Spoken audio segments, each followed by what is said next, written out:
tempered, true intellectual. I thoroughly appreciate that, those kind words. I'm humbled and absolutely honored to be here today.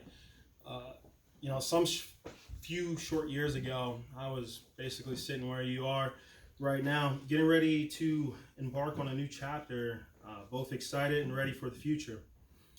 But I remember a lot from my time at ESU. I remember going to Stroud Hall, having classes. I remember running out of flex halfway through the semester. I remember Philly steaks, 2 o'clock in the morning. I remember the celebrations, the banquets, graduation. And I'll be honest and I'll be candid with you. What I do not remember are any of the speakers or speeches. So acknowledging that fact, if I cannot make this memorable, I will do my best to make it short. So first start off. So this is a $100 bill. You guys know what this is, right? You use it to buy stuff, hopefully pay for education. And this, or a pair of scissors, use this to cut things up. No. You know? Absolutely. Okay. So, first off, you guys are absolutely insane if you think I'm going to cut up this $100. That was good. Come on, I still owe Sally Mae this money. This is no joke. No. And I'll ask you guys real quick, by show of hands, who wants to get a job after graduation? Show of hands. Hopefully everybody wants to get a job after graduation. Now, it's your number one goal or it's your number one accomplishment to get a job or to make money after graduation, to make more of these. And I know sometimes in a place like academia, we can sometimes forget what the ultimate goal is, and it's to make money. And now some of you are like, well, Demetrius, it's not all about the money. If your heart was pounding when I pulled this out and you almost passed out when I pulled these out, it's about the money. Okay? 2 years after graduation, I led a sales team of 75 people with marketing, sales, and management all underneath my direction. I had a $2.8 million budget, fleet of vehicles, $155 million sales number, and I was responsible for those 75 people each and every day that they went to work. Now, I tell you this story not to brag, not to boast. I'm relaying this to you because I know what it takes to get value out of your communication degree. Now, before I get started, I know we talked about this before, I didn't start off as a communication major. I was lucky enough to have a fellow football player tell me about a class where you watch movies all the time. And 5 short film classes later, in a great relationship with Dr. Lippert, I was a media studies communication concentration. And I loved every bit of it. But talking more about what's going to get you more of these and where I truly feel as though it's been my greatest attribute, pride. Having pride in everything that you do. And you need to put this in your mind right now, that you can accomplish anything with pride and hard work. It doesn't matter your school, your background, your family. What got you here today will not get you there if you do not have pride and hard work. I started my sales career as an event marketing specialist. Sounds pretty cool, right? I was selling string trimmers at Home Depot. Right? Power string trimmers in Home Depot. It was my job to demonstrate the product and convince people not to buy the competitor product. And guys, I'm going to be honest with you. I was not too thrilled about it. I was not too happy, not really loving it. I was in a bit of a slump. I was standing at Home Depot with a communications degree and 3/4 of a master's almost done. It wasn't until I had a conversation with my father.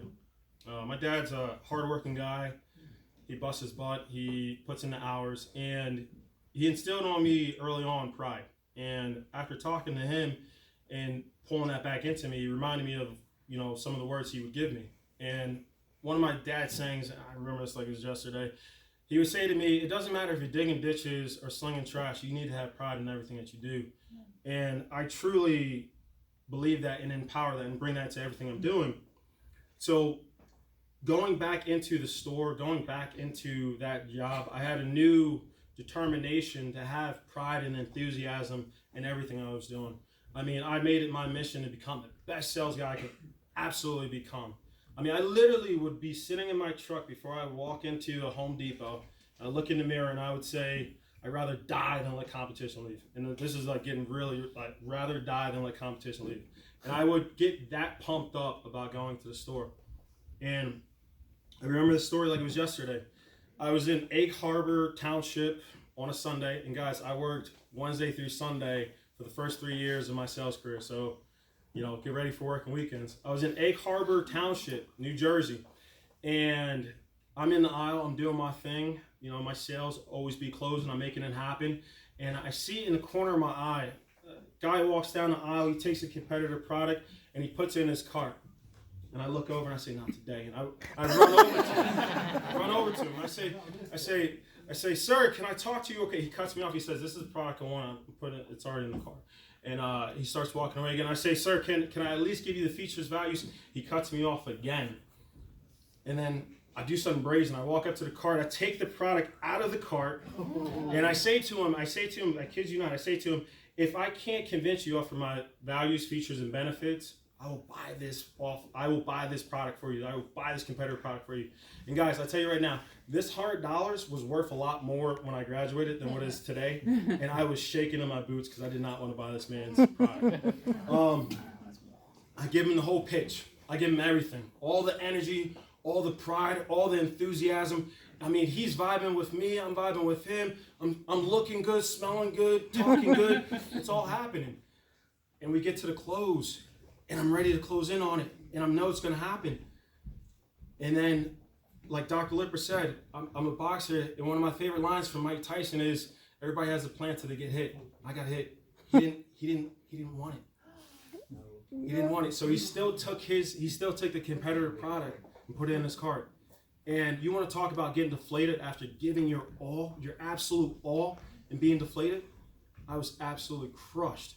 But Tony Robbins said something beautiful. He said, you can have bad hours, don't have bad days. So I got up the next day and I made sure that I was still prideful and that I was still enthusiastic about my job. And a few weeks later, I get this email or a call. It was definitely email. I had one of those managers that doesn't send a subject line. It was ridiculous. And he says, Demetrius, what did you do in Egg Harbor? Question mark, question mark, question mark. And immediately I'm thinking, wow, this guy definitely reported me to Home Depot. So I harassed the crap out of him. Probably beat him up. I mean, because I'm like this big, he's like this big. And like the entire day, I'm shaking in my boots. I'm like, how am I going to pay Sally Mae this money if I get fired, my first job out of school? And I get a call on my phone, and I recognize the first 3 digits. It's the headquarters from my job. And I'm like, well, this is HR. It's been fun. And, I answer the phone. It's a senior vice president of sales, and he says to me, he says, Demetrius, why did you think it was a good idea to take somebody's product out of their cart in the store? And immediately, all the sales knowledge and everything that's in me flushed right out. I had no clue what to say, and I'm flustered. So I just go back to autopilot, and I literally say to him, I'd rather die than let competition leave the store. That's literally the only thing I could think of. And as soon as I said it, I was like, that is the stupidest thing I could possibly say to the senior vice president of sales. And, then the longest 5 seconds of my entire life happened. I'm talking 1,000, 2, 1,000. And then he finally chuckles, and then a whole whoosh of like feeling good about the situation comes over me. And, he goes on to tell me, he's like, that guy that you harassed in the store happens to be on the board of directors for Home Depot. And, he has a vacation home in Egg Harbor, and he wrote a letter to our board of directors, and he said he met the most passionate, enthusiastic, and prideful individual he's ever met in the store. And he said that we were lucky to have you, and luckily that he met you. And he's very happy with everything that you're doing and everything that we're doing as a company. I tell you that because 18 months later, I'm running a 75-person sales team with a $2.8 million budget with $155 million in sales in charge of these individuals. So I'll leave you with a mantra that my dad always says, and I still say it, and I say it to my sales teams: have pride in everything that you do, because from that pride, enthusiasm, and from that enthusiasm, success will follow. I appreciate you listening tonight. Enjoy.